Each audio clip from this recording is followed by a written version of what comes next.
Time to get you a street view at lunch, a more fundamental view, and joining us live is Dilip Bhatt, Joint Managing Director at Prabhudas Lilladher. Afternoon, Dilip. I guess we're exactly 7 days to go for the big union budget. In fact, in exactly 7 days from now, by now, we'll have a fair idea of what the finance minister has in mind. What's your sense over the next 7 days? How do you expect the markets to play as far as the budget expectation is concerned? Do you see the possibility of a pre-budget rally from here on?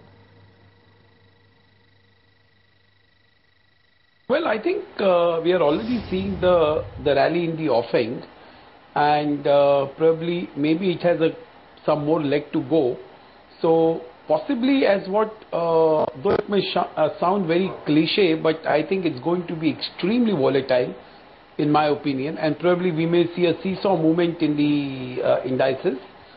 So that looks very much possible, but clearly I think ahead of the budget, the expectations are not running anything great. Perhaps maybe because of the recent election outcome, probably the expectations are a lot more muted. So maybe sometime after the budget and maybe sometime after the dust has settled down, we possibly could see that index heading slightly upwards. But all this is largely because the liquidity seems to be complementing quite a bit. A good amount of tailwind has been provided by them, or rather largely it has been provided by them. Dilip, just to probe that point further, considering the market is going into the budget with very low expectations, what are you saying? Do you think it is going to be more of a populist budget this time around versus reformist, which the markets would want to see?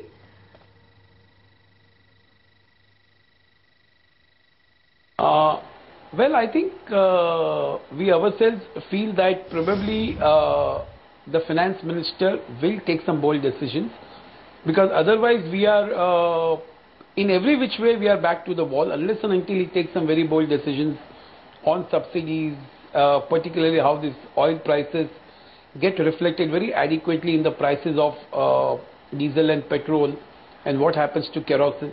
So some of these will be very closely scrutinized. Also at the same time, I think whether the finance minister will opt to compromise the growth in order to contain the fiscal deficit is also something which will be very closely looked at. I don't think that he will follow that, in our opinion. He will still try to take a chance that he will do everything possible to resume the growth so that the other factors are automatically taken care of. Dilip, what about the RBI's move? Because I guess the market is already beginning to price in a CRR cut of 50 bips. The big question is when. There's a section of the market that actually believes it could happen today or maybe on Monday, even ahead of the credit policy announcement on the 15th. Well, I have no news on that particular front or an opinion on that. But I think it would be very logical to assume that the loosening of the monetary policy will continue, largely because the way RBI has tried to sanitize the dollars, so there is not much liquidity in the market. So probably they will do everything possible to increase the money in the system.